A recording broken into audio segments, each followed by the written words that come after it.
Bismillahirrahmanirrahim. Assalamualaikum warahmatullahi wabarakatuh.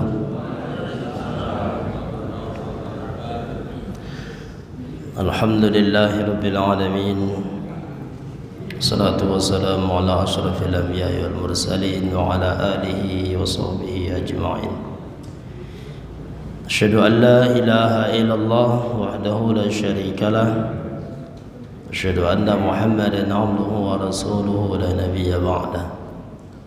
Allahumma salli wa sallim ala nabiyyina Muhammadin sallallahu alaihi wasallam wa ala alihi wa sahbihi wa man tabi'ahum bi ihsanin ila yaumiddin. Amma ba'd, ya al-hadirun wal hadirat, Bapak Ibu jamaah salat maghrib yang dirahmati Allah Subhanahu wa taala.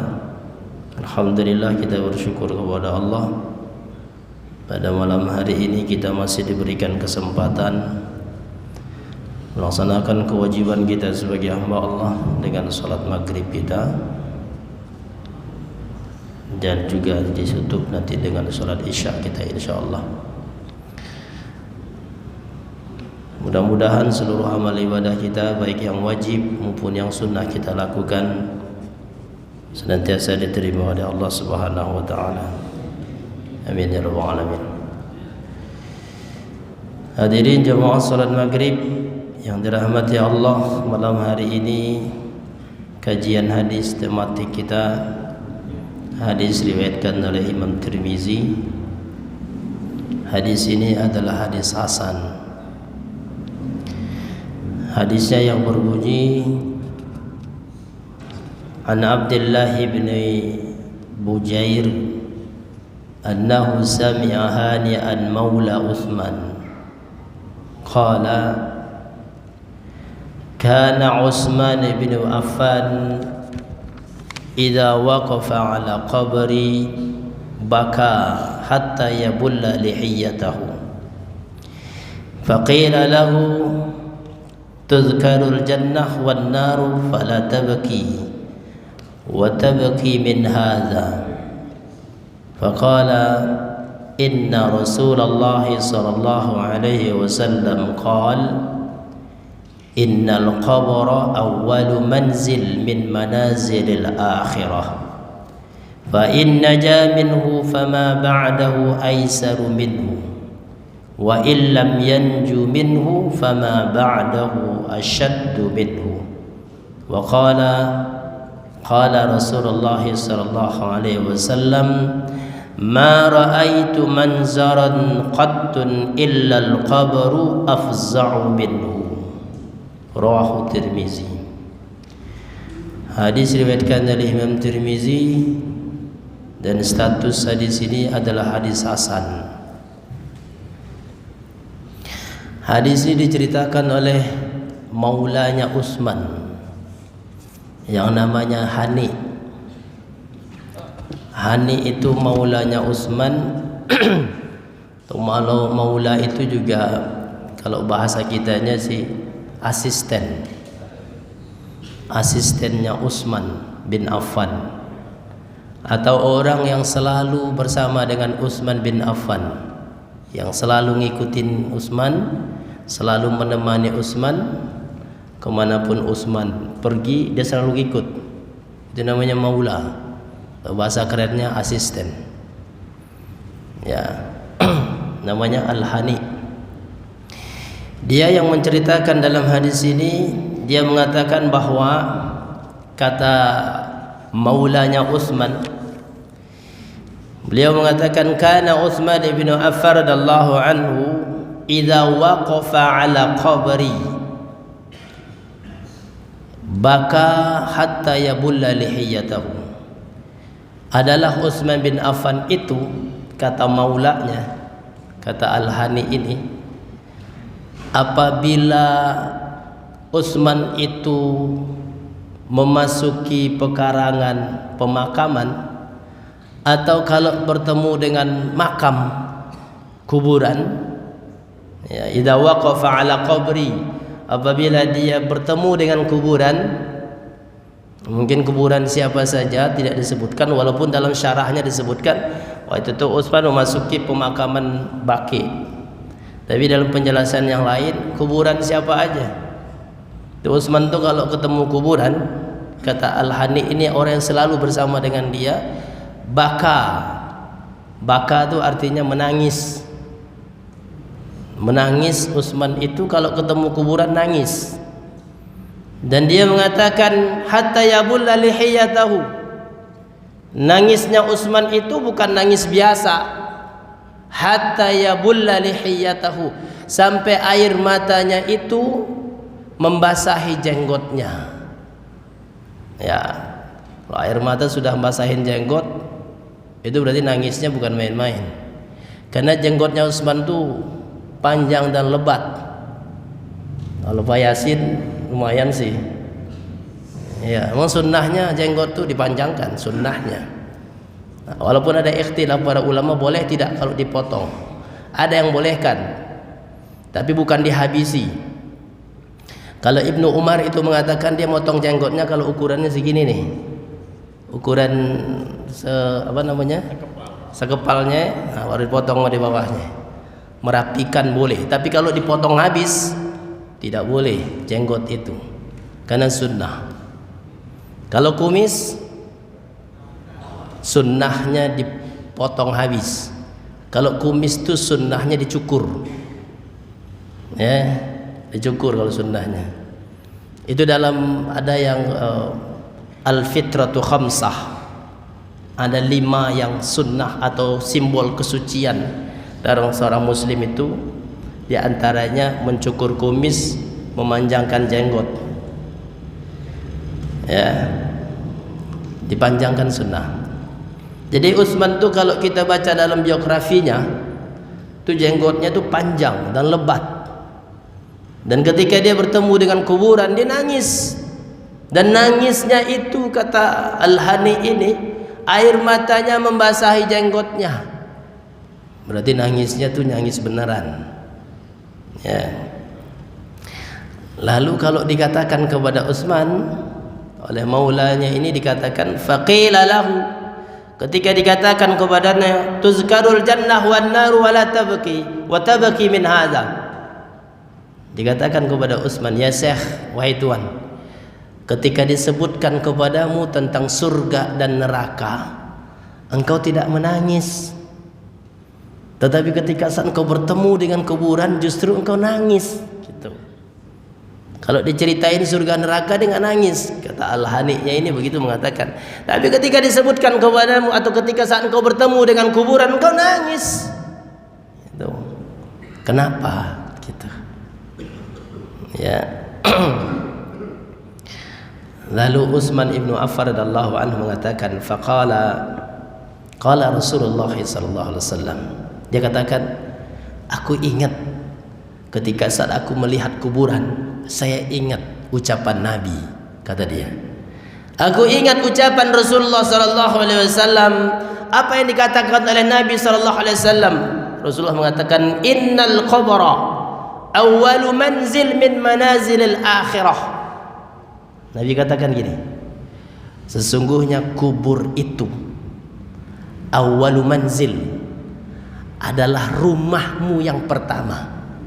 Manzil itu rumah artinya dalam bahasa Arab, atau tempat tinggal. Ya. Kuburmu itu, kata Nabi, adalah tempat persinggahanmu, rumahmu yang pertama, tempat singgahmu yang pertama. Sebelum engkau sampai kepada rumahmu atau tempat tinggalmu yang sesungguhnya, yaitu akhirat. Min manazil al-akhirah, awalu manzil, adalah rumah yang pertama sebelum sampai kepada rumah nanti di akhirat. Karena sesungguhnya kita ini nanti pada akhirnya, finishnya kita itu di akhirat, bukan di kubur. Kubur itu persinggahan kita doang, enggak selamanya kita dikubur. Ya, itu persinggahan doang, kata Nabi SAW. Tapi yang membuat Utsman itu ketika itu begitu takutnya dia, Rasulullah mengatakan, fa in naja minhu fama ba'dahu aisaru minhu wa illam yanju minhu fama ba'dahu asyaddu minhu.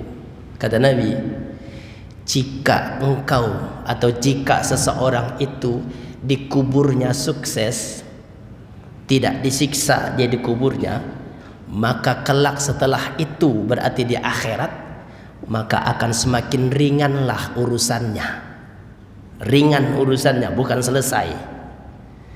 Kalau dikuburnya saja dia atau dikuburnya dia sukses, nggak disiksa oleh Allah dikuburnya, maka setelah itu nanti di akhirat, setelah kubur itu kan akhirat, itu kata Nabi akan semakin ringan urusannya. Permasalahan akan semakin ringan.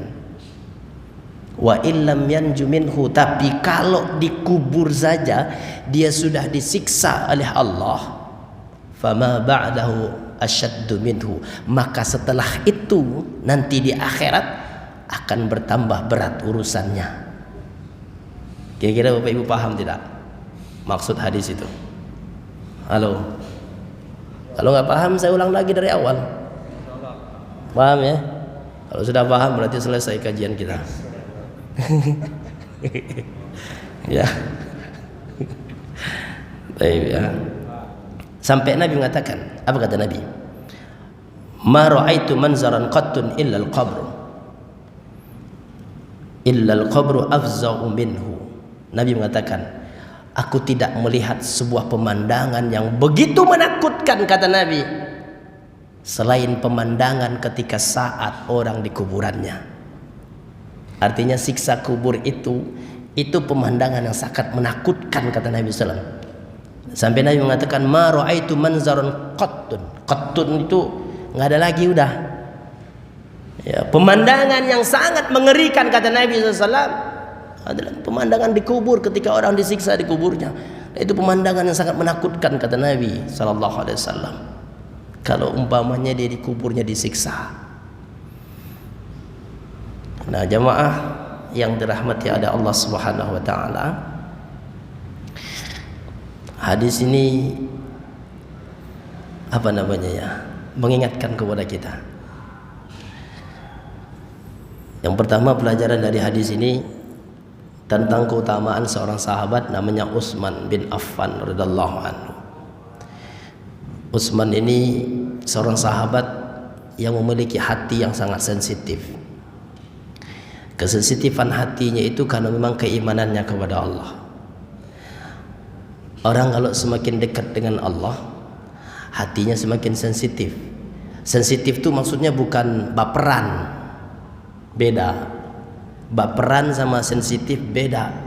Kalau baperan itu apa bahasa kitanya? Bawa perasaan. Iya, bawa perasaan itu apa maksudnya? Mudah tersinggung, gampang tersinggung, itu baperan namanya. Dia omongin, dikasih masukan, dinasihatin, tersinggung dia, ngambek. Jadi imam disalahin sama jamaahnya, besok-besok gak mau jadi imam lagi dia. Itu namanya ngambek. Kalau sini nggak ada. Siapa yang berani nyalahin imam di sini? Nggak ada yang berani. Kalau ada yang berani, dia yang jadi imam. Sama juga ngambek juga. Ya, itu namanya ngambek, bukan sensitif. Sensitif itu adalah bagaimana hatinya itu sensitif terhadap siksanya Allah, peringatan-peringatan Allah. Itu namanya sensitif. Begitu dibacakan ayat-ayat Allah tentang siksa hati, sensitif. Itulah yang Allah sebutkan. Innamal mu'minuna alladzina idza dzukirallahu wajilat qulubuhum wa idza tuliyat 'alaihim ayatuhu zadatuhum imana. Itulah yang Allah katakan, orang-orang beriman itu kalau disebut nama Allah di hadapan mereka, hatinya bergetar. Bergetar itu maksudnya sampai ke relung hatinya ketika nama Allah disebut. Dan ketika dibacakan ayat-ayat Allah, bertambah keimanannya kepada Allah. Itulah sebabnya kadang-kadang ada orang ketika saat salat dibacakan oleh ayat tentang azab oleh imamnya, dia nangis. Kenapa? Tersentuh hatinya. Ya, nangis dia. Itu dulu kalau Bapak Ibu baca dalam kisahnya, Fudail bin Iyad namanya, seorang sahabat. Fudail bin Iyad itu kalau bapaknya jadi imam, dulu pernah bapaknya jadi imam, dibacalah oleh bapaknya ayat-ayat tentang azab, pingsan dia di belakang. Fudail bin Iyad, coba baca kisahnya. Makanya kalau bapaknya jadi imam nih, dia sebelum jadi imam lihat dulu di belakangnya anaknya ada tidak. Kalau ada anaknya, dia nggak baca ayat-ayat tentang azab, karena bisa pingsan lagi. Ya, tersentuh hatinya, merasa takut. Kalau kita juga pingsan juga sih, cuman kepanjangan, karena kepanjangan. Ya, sebenarnya nggak masalah sebenarnya. Jadi kalau ayat-ayat yang dibaca imam itu panjang sedikit, nggak apa-apa sebenarnya. Terutama waktu sholat subuh. Kalau sholat subuh tuh sunnahnya dipanjangkan ayatnya. Ya, cuma jangan panjang-panjang banget. Ya, nah bagi kita yang nggak kuat berdiri boleh duduk, nggak apa-apa sebenarnya duduk kalau nggak kuat berdiri boleh. Ya, tapi sunnahnya begitu. Kalau subuh itu sunnahnya panjang, apalagi kalau malam Jumat nih, subuh Jumat umpamanya kita baca surah Sajadah, itu kan ada 2 surah kalau sujud sajadah waktu malam subuh Jumat itu, surah Sajadah rakaat kedua Al-Insan, itu lumayan panjang. Saya dulu sekali-kalinya saya sholat sini dulu ngimamin itu, sekali-kalinya saya ngimamin sholat itu, karena habis itu ada yang ngasih masukan kepanjangan, habis itu nggak pernah lagi saya. Nggak enak juga kan kalau maksain jamaah. Janji sama pengurus ya masih muda. Iya, nggak enak juga maksain jamaah kita, kan nggak boleh juga, kecuali kalau jamaahnya duduk semua nggak apa-apa.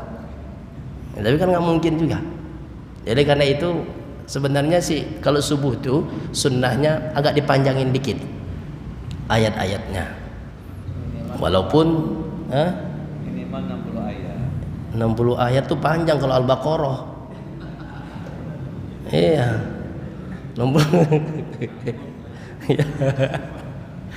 Ya, jadi sunnah. Tapi kalau bacaannya panjang-panjang haram hukumnya. Nggak boleh imam baca ayat panjang-panjang, haram hukumnya. Boleh tidak? Nggak boleh, haram. Setelah Al-Fatihah dia baca panjang-panjang, haram hukumnya. Nggak benar tuh imam. Maksudnya serius amat sih Bapak Ibu. Taib ya. Jadi sunnahnya begitu.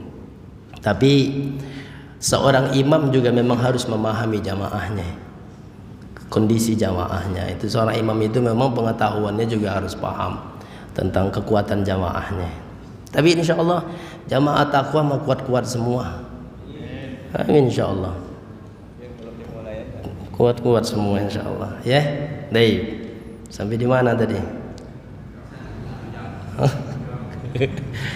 Taib ya. Jadi ada orang-orang itu. Jadi gini, kalau kita melihat dalam hadis pertanyaan pertama tentang keistimewaan sahabat Utsman bin Affan. Ini orang luar biasa memang, hatinya sangat sensitif. Melihat kuburan saja dia nangis. Walaupun semua sahabat itu memiliki keistimewaan masing-masing, punya keistimewaan masing-masing. Kalau Utsman itu terkenal dengan hatinya yang sangat lembut, kemudian orangnya sangat pemalu. Utsman itu sangat pemalu orangnya. Sampai Nabi SAW mengatakan Utsman itu malaikat aja malu sama dia. Dia dalam hadis Nabi ketika Nabi panggil satu-satu sahabatnya ke kamar Nabi, dipanggil satu-satu oleh Rasulullah SAW, dan Aisyah ada di situ, istri Nabi SAW. Pertama Nabi panggil Abu Bakar. Abu Bakar masuk ke kamar Nabi, lalu dia masuk, duduk, lalu ngobrol dengan Nabi, dan Aisyah ada di situ. Ya. Setelah selesai dengan Abu Bakar, Nabi panggil yang kedua, Umar. Umar juga masuk ke kamar Nabi, bicara sebentar keluar. Yang ketiga dipanggil Utsman. Utsman dipanggil Nabi, begitu sampai pintu kamarnya Nabi, dia keluar lagi.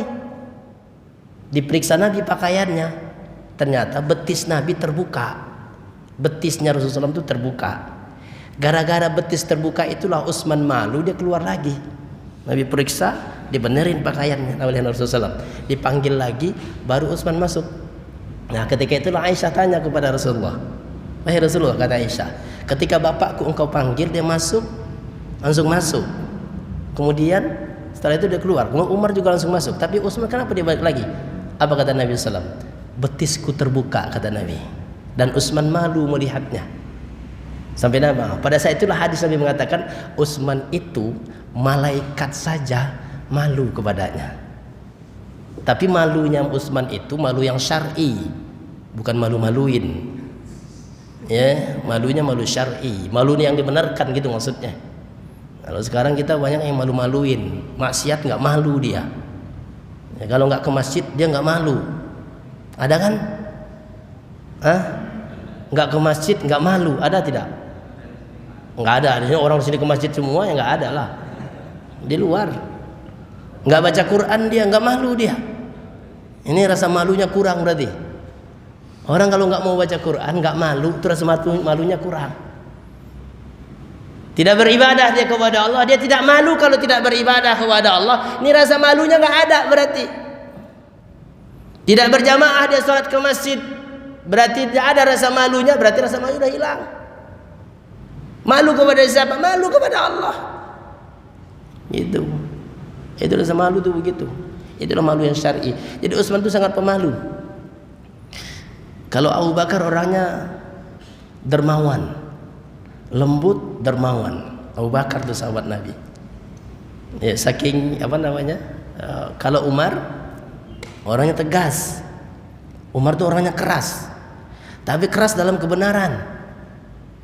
Kalau hatinya sih lembut, tapi dalam kebenaran dia tegas dan keras.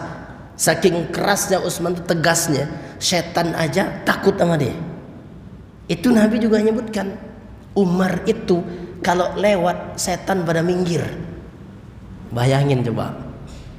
Nggak tahu kalau kita lewat setannya minggir apa enggak? Kayaknya sih minggir juga. Minggir, cuman setannya sambil ngomong, sesama setan tidak boleh saling mendahului, begitu katanya. Nauzubillah. Umar.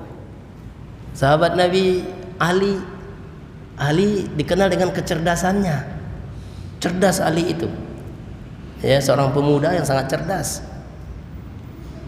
Kalau Abdurrahman bin Auf dikenal dengan kekayaannya, sama dengan Utsman juga sama sebenarnya. Abdurrahman bin Auf itu kaya raya. Tapi kaya rayanya itu orangnya pemurah. Mudah memberikan hartanya. Saking kayanya Abdurrahman itu, mau miskin nggak bisa. Bayangin, mau miskin nggak bisa. Kebalikannya sama kita. Betul tidak Pak? Ini sih omongan orang miskin. Kalau orang kaya sih nggak ngomong begitu. Ya, kita mau kaya nggak bisa-bisa. Abdurrahman bin Auf itu mau miskin nggak bisa. Ada sebuah kisah, dijual semua hartanya, kurmanya dijual semua. Yang bagus-bagus dijual semua, ditinggalin yang busuk-busuk di rumahnya karena dia pengen miskin. Tapi hebatnya setelah dijual semuanya udah mau miskin nih, ada aja tuh seorang raja dari Ghassan sengaja mencari kurma-kurma busuk mau dibeli sama dia. Dijual lagi oleh Abdurrahman, kaya lagi dia. Jadi nggak bisa miskin dia. Tapi pemurah. Itu bedanya dengan kita. Ini orang pemurah, mudah memberikan hartanya. Tapi tadi Utsman bin Affan radhiyallahu anhu, dia memang jarang ikut dalam perang. Jarang. Ikut perang jarang dia. Makanya Nabi pernah diprotes oleh sahabat, "Ya Rasulullah, kenapa Utsman jarang ikut perang? Kami sering ikut. Hanya beberapa perang saja Utsman itu ikutnya." Diprotes. Apa kata Nabi? Jawaban Nabi ketika itu, "Kalau ada anakku perempuan satu lagi, aku nikahkan dengan Utsman." Tuh kata Nabi jawabannya. Begitulah cintanya aku kepada Utsman, kata Nabi. Anak Nabi perempuan 2 dinikahkan dengan Utsman. Tapi yang salah satunya meninggal. Nikahkan lagi Nabi satunya lagi. Ummul Kulsum dan siapa satu lagi? 2 anak perempuan Nabi dinikahkan dengan Utsman. Lalu ketika sahabat ini protes kepada Nabi, kenapa Utsman tidak pernah ikut perang atau jarang ikut perang? Kalau ada anakku perempuan satu lagi aku nikahkan dengan Utsman. Begitulah cintanya aku kepada Utsman, kata Nabi. Dan tahukah engkau, kata Nabi, ketika saat engkau berangkat dalam perang itu, senjata yang engkau bawa, logistik yang engkau bawa, itu uangnya dari siapa? Itu dari Utsman, kata Nabi. Jadi Utsman tuh jihadnya dengan apa? hartanya. Dia punya harta, jihad dengan hartanya. Lah situ nggak punya harta, perang. Gitu istilahnya. Ya kan? Nggak punya harta, pakai tenaga, perang. Yang punya harta dengan harta nggak apa-apa. Gotong royong di masjid nggak bisa ikut, kasih makan orang yang gotong royong, minum orang yang gotong royong. Betul tidak Pak? Itu maksudnya. Ini udah nggak ikut gotong royong, ngasih juga kagak, ngomong kemana-mana nggak benar lagi ngomongnya. Ada kan yang begitu tuh? Oh, kagak ada teman. Iya, kalau nggak bisa apa-apa kasih. Kalau jihad tuh dengan harta bisa. Dengan harta bisa. Utsman dengan hartanya dia berjihad. Jihad dengan hartanya. Bahkan dalam Al-Quran kalau Bapak Ibu lihat dalam ayat-ayat tentang jihad, hanya ada 2 jihad itu yang diawali dengan anfus wal amwal. Tapi selebihnya seluruhnya jihad kalau bicara dalam Al-Quran selalu diawali dengan bil amwal wal anfus. Amwal dulu baru anfus. Harta dulu baru jiwa. Hanya 2 ayat dalam Al-Quran itu yang diawali dengan anfus, jiwa. Tapi selebihnya ayat tentang jihad itu dengan harta, jiwa. Harta dulu baru jiwa. Ya, lebih dalam hati Allah. Oleh karena itu Utsman itu termasuk orang yang jarang ikut perang, tapi jihadnya dengan hartanya. Makanya bagi kita yang punya harta, jihadlah dengan harta. Ya, berikan sebagian dari harta kita untuk kepentingan kaum muslimin atau untuk kepentingan masjid. Kenapa tidak? Kita berikan. Ya. Pokoknya sebentar lagi masjid mau ganti karpet umpamanya, kasih, nggak usah ragu-ragu. Umpamanya begitu. Kalau karpet mau diganti, karpet kayaknya udah agak usang kayaknya. Apalagi warnanya udah beda. Sono beda warna sini, udah nggak seragam. Apalagi kucing juga udah pernah buang air besar di situ. Udah harus diganti kayaknya karpetnya sih. Ya. Bapak Ibu rahmatullahi Allah. Jadi kisah tentang Utsman ya. Jadi punya sahabat tuh punya keistimewaan sendiri-sendiri. Termasuk Abdullah bin Mas'ud. Abdullah bin Mas'ud itu keistimewaannya adalah Al-Quran. Bacaan Al-Qurannya Abdullah itu membuat Nabi minta kepada Abdullah untuk dibacakan Al-Quran.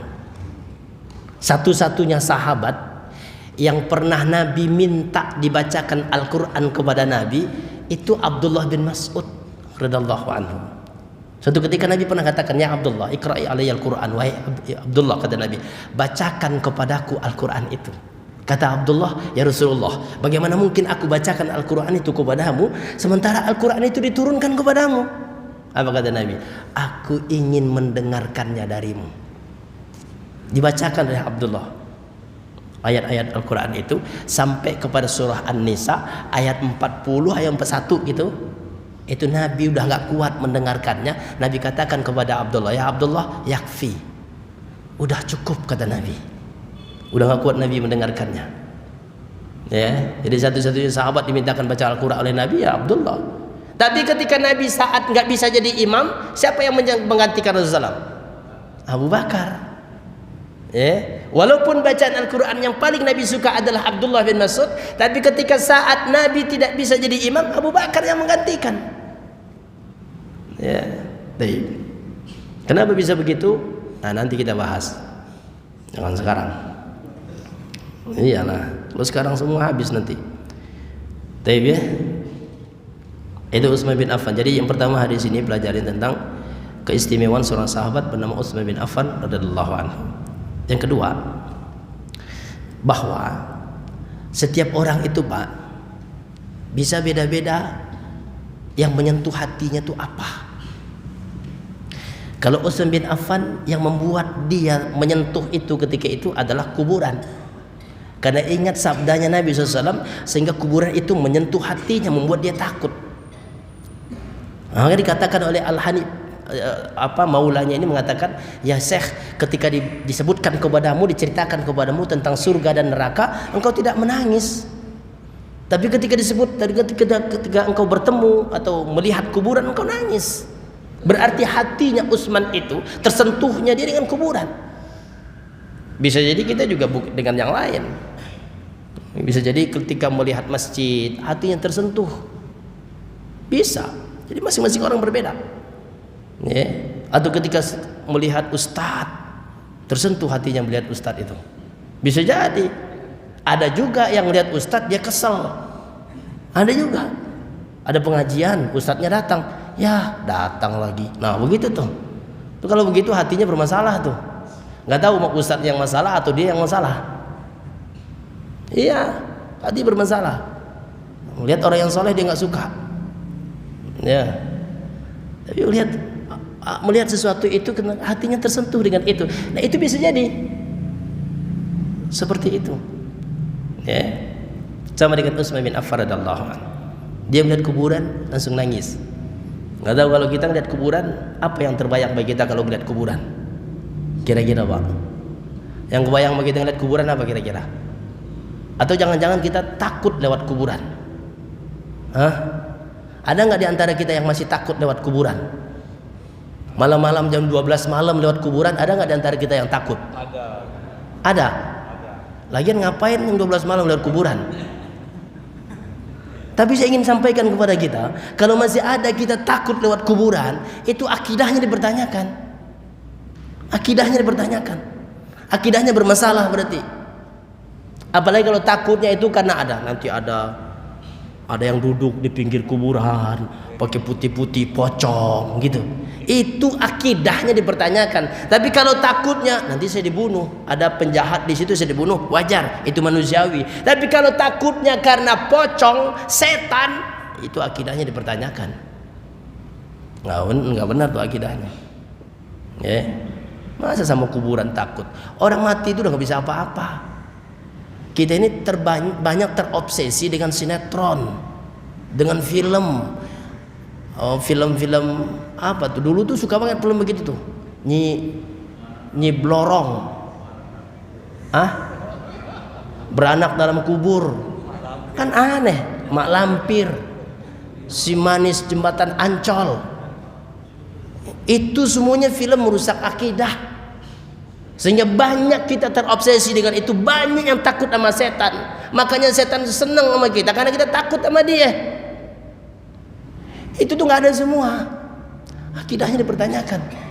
Kalau kayak begitu, hebatnya lagi kita nih di rumah sendiri, mati lampu, gelap rumah kita sendiri, di rumah sendiri nih mati lampu, ketakutannya minta ampun. Padahal di rumah sendiri. Ada nggak kayak begitu? Allah pura-pura nggak ada. Banyak yang begitu. Pada rumah sendiri, rumahnya terkunci, semuanya terkunci, mati lampu gelap, takut dia, takut ada setan kata dia. Akidahnya dipertanyakan. Ya. Takutnya sama setan. Nauzubillah. Ya. Jangan takut sama setan. Setan itu nggak bisa apa-apa. Hantu juga nggak bisa apa-apa. Orang alamnya berbeda dengan kita. Ngapain kita takut? Orang mati itu nggak bisa hidup lagi udah. Nggak mungkin dia duduk-duduk di pinggir kuburannya. Nggak mungkin. Itu mustahil. Kalau dia duduk-duduk pinggir kuburannya berarti dia nggak mati berarti. Taib ya. Itulah Utsman bin Affan radhiyallahu anhu. Taib. Pelajaran yang kedua dari hadis ini adalah mengingatkan kepada kita bahwa semua kita ini pasti mati. Semua kita pasti mati. Itu harus kita tanamkan. Jangan pernah kita merasa bahwa kita ini hidup selamanya. Kita ini bakal mati semua. Kadang-kadang saking enaknya hidup kita, kekuasaan kita punya, jabatan kita punya, kita lupa kalau kita ini bakal mati. Kullu nafsin za'iqatul maut. Allah sudah pastikan semua yang bernyawa mati, kata Allah. Hanya menunggu waktu saja. Dan mati itu tanpa penyebab. Nggak ada. Tidak ada orang mati karena sakit, nggak ada. Nggak ada orang mati karena sakit. Ada nggak orang mati karena sakit, Pak? Gara-gara sakit dia mati, ada tidak? Kenapa takut jawabnya? Kalau ada, enggak. Kalau ada prosesnya. Hah? Ada nggak orang sakit, orang mati karena sakit? Nggak ada. Adanya dia mati lagi sakit. Tapi karena sakit belum tentu. Belum tentu karena sakit. Banyak orang sakit bertahun-tahun nggak mati-mati. Ada orang sehat nggak sakit nggak apa, mati dia. Sehat dia, olahragawan, bulu tangkis, meninggal. Tenis meja juga banyak yang meninggal. Serius, goes juga banyak yang meninggal. Lah, buktinya banyak kok. Betul tidak? Jadi nggak ada yang selamat dari kematian. Itu hanya menunggu giliran doang. Tapi itu hanya Allah yang tahu. Kita nggak pernah tahu. Lagi ceramah juga banyak yang meninggal. Yang lain. Kalau saya jangan dulu. Nah, ini kan belum selesai. Nanti bingung nanti kalau belum selesai kan. Ya. Jadi karena itu mati itu sudah ditentukan oleh Allah. Ya, sudah ditentukan oleh Allah. Kapan dia akan mati itu Allah sudah menentukan. Maka kita tidak tahu. Itulah sebabnya yang salah satu yang sudah ditentukan itu kematian seseorang. Jadi semua kita, kalau mati itu sudah pasti, harusnya kita nggak usah takut. Harusnya apa yang kita lakukan? Al-isti'dad, persiapan, itu yang paling penting. Persiapan untuk mati, nggak usah takut. Qul innal mauta alladhi tafirruna minhu fa innahu mulaqikum. Surah apa itu? Al-Jumu'ah. Apa kata Allah? Sesungguhnya kematian itu yang kamu lari darinya, kata Allah. Kamu takut, kabur kamu, pergi kamu. Fa innahu mulaqikum. Sungguh dia akan menemuimu juga kalau sudah saatnya. Mau kabur kemana? Fi burujim musayyadah, kata Allah dalam surah An-Nisa. Walaupun kamu bersembunyi di benteng yang kokoh, saking kokohnya benteng itu, di tembok sekeliling, saking rapatnya tembok itu, udara pun tidak masuk, dia ngumpet di situ. Mati atau tidak? Mati. Orang angin nggak masuk, mati. Ya, itulah kematian. Jadi hadis ini memastikan kepada kita, mati itu sebuah kepastian. Hanya menunggu giliran doang. Makanya jangan sombong. Ketika menjadi pejabat jangan sombong. Itu nggak lama bakal pejabat mah. Baru juga jadi pejabat apa gitu sombongnya minta ampun. Baru jadi apa ya? Kalau jadi presiden nggak enak ngomongnya. Bisa sih baru jadi presiden, baru jadi gubernur, baru jadi ketua DKM. Ya itu juga sebentar, 3 tahun doang ketua DKM mah. Enggak, ini mah contoh doang. Bukan maksudnya ketua DKM ini, bukan. Benar Pak. Lama. Lihat ayat Allah. Qulillahumma malikal mulki tu'til mulka man tasha' wa tanzi'ul mulka mimman tasha'. Apa kata Allah? Kekuasaan itu adalah milik siapa? Allah. Allah akan berikan kepada orang yang Allah suka. Kalau Allah sudah suka, diambil oleh Allah. Itulah kekuasaan. Maka janganlah berusaha untuk bagaimana kekuasaan itu terus ada pada kita. Banyak yang begitu. Dia berusaha supaya dia terus berkuasa. Ya, dia tempuh dengan segala macam cara supaya dia tetap berkuasa. Ini orang kayak begini nih. Siapa maksudnya? Siapa aja? Iya, nggak usah sebut nama. Ini live ini. Ada yang nonton nanti aja, bahaya. Pak, saya ingin sampaikan kepada kita, negeri kita ini bukan lagi sehat-sehat saja. Negeri kita ini lagi bermasalah. Tidak baik-baik aja. Lagi bermasalah negeri ini. Bapak lihat sendirilah kondisinya bagaimana. Dulu ketika saat dia menjadi penguasa, begitu pilpres, ya, itu dia nggak pernah risau dengan kecurangan, kagak pernah risau dia. Sekarang dia risau banget dengan kecurangan karena dia sudah tidak berkuasa. Siapa coba? Siapa aja. Sebentar-bentar dia bilang ini curang nih nanti ini curang. Dulu waktu dia berkuasa, penguasa dia nggak pernah ngomong begitu. Sekarang sudah tidak berkuasa, dia berlawanan dengan pemerintah. Sekarang baru dia ngomong ini bakal curang besar-besaran. Semua sudah macam-macam dia katakan gitu. Nah begitu. Ini kayaknya saya nggak lama nih kalau ceramah begini nih. Ya, Bapak Ibu yang dirahmati Allah. Ini semua hanya ini saja, apa namanya, intermezzo aja. Ya. Jadi yang jelas saya ingin menjelaskan kepada kita bahwa kita ini bakal mati. Itu loh maksudnya. Nggak usah sombong-sombong lah. Walaupun kita kaya raya nggak usah sombong. Bakal mati kita. Sebentar lagi mati kita. Nggak usah sombong-sombong. Siapapun dia. Ya, mati itu pasti. Itu yang kedua. Nah, ketika saat orang sudah mati udah nggak bisa apa-apa. Yang ketiga, pelajaran hadis ini bahwa ketika kita mati, kita masuk kubur. Dan kubur itu kata Nabi SAW itu bukan tempat selamanya. Makanya surah At-Takatsur, coba baca surah At-Takatsur. Alhaakumut takasur. Lanjutannya apa? Hatta zurtumul maqabir.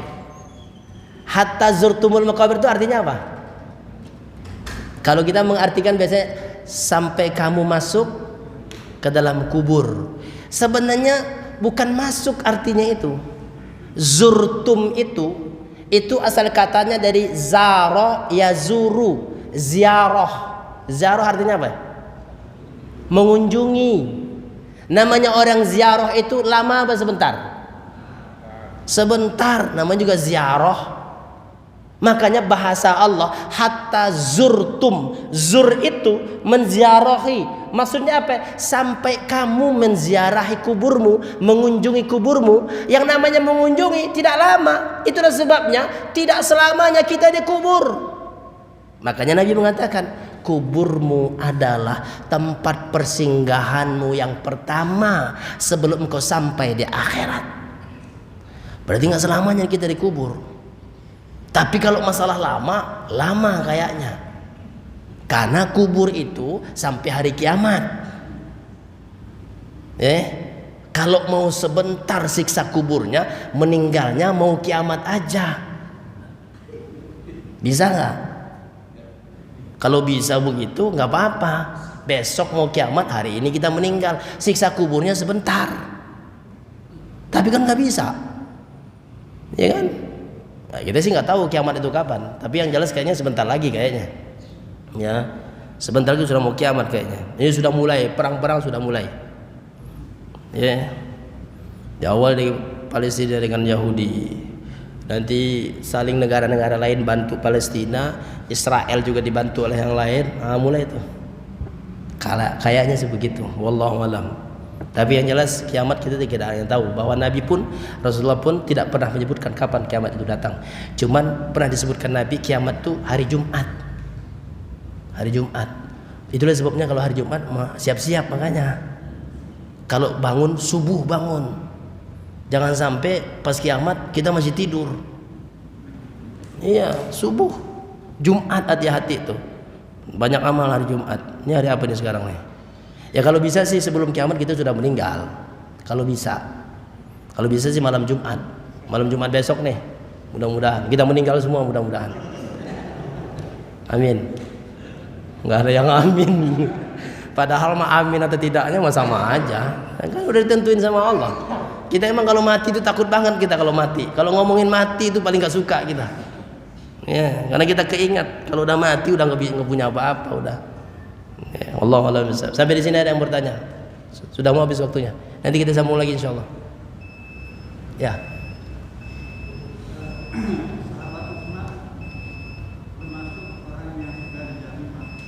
Ya.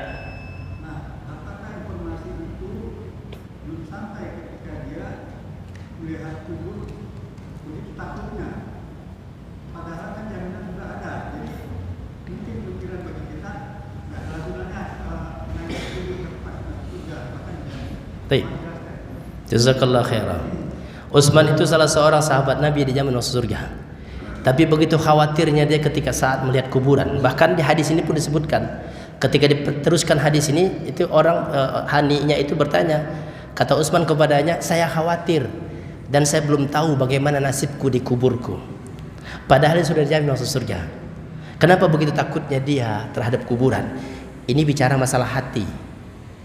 Hati yang sensitif. Itu pertama. Karena begitu sensitifnya hatinya Utsman bin Affan, kedekatannya dengan Allah, melihat kuburan hatinya sudah menjadi takut. Yang kedua, bisa jadi rasa takutnya itu rasa syukurnya kepada Allah. Ingat nggak ketika Nabi SAW, Nabi dijamin masuk surga atau tidak? Dijamin. Pertama kali buka pintu surga. Tapi ketika saat Rasulullah SAW setiap malam sholat tahajud sampai kakinya bengkak, istrinya mengatakan, ya Rasulullah, bukankah engkau sudah dijamin masuk surga? Dan engkau seorang yang maksum, nggak mungkin berbuat dosa. Kenapa engkau sholat malam sampai kakimu bengkak? Apa jawaban Nabi SAW? Tidakkah aku boleh menjadi hamba yang bersyukur? Artinya Nabi lakukan itu bukan karena dijamin masuk surga, justru karena rasa syukurnya kepada Allah dia lakukan itu. Kalau sudah jamin masuk surga, ini bersyukur dia kepada Allah, maka dia lakukan itu. Harusnya kita yang tidak dijamin masuk surga, ya kan, walaupun sholat sampai kaki kita bengkak juga belum tentu masuk surga, harusnya harus lebih dari Nabi SAW atau lebih daripada sahabat amalannya, gitu maksudnya. Harusnya, karena kita belum ada jaminan. Ya, orang yang belum ada jaminan itu harusnya lebih hebat lagi harusnya ibadahnya kepada Allah, karena belum ada jaminan. Itu jawabannya diantaranya, bahwa Utsman bin Affan yang pertama masalah hati, karena kesensitifan hatinya terhadap kebaikan itu, kuburan dia sudah tersentuh hatinya. Yang kedua, bisa jadi ungkapan rasa syukurnya kepada Allah. Sebagaimana Nabi mengungkapkan rasa syukurnya, kakinya bengkak dalam sholat tahajud, karena dia ingin menjadi seorang hamba yang bersyukur kepada Allah. Wallahu a'lam bishawab. Cukup? Udah ya? Udah habis waktunya. Ada Kang Ade di sini, nggak enak saya. Ya udah masuk ada. Baik, kita tutup dengan kabar. Nanti kita sambung lagi insyaallah pada 2 pekan yang akan datang. Kita sambung lagi. Kita sambung dengan apa sih yang menyebabkan siksa kubur itu ada, atau apa yang menyebabkan kita ini disiksa di kubur. Itu penting, karena bisa jadi orang disiksa di kuburnya, di akhiratnya enggak. Bisa jadi dia melakukan dosa penyebab siksa kubur. Nah, itu perlu kita pahami supaya kita di kubur enggak disiksa. Wallahu a'lam bishawab. Subhanakallahumma bihamdika asyhadu an la ilaha illa anta astaghfiruka wa atubu ilaik. Assalamualaikum warahmatullahi wabarakatuh.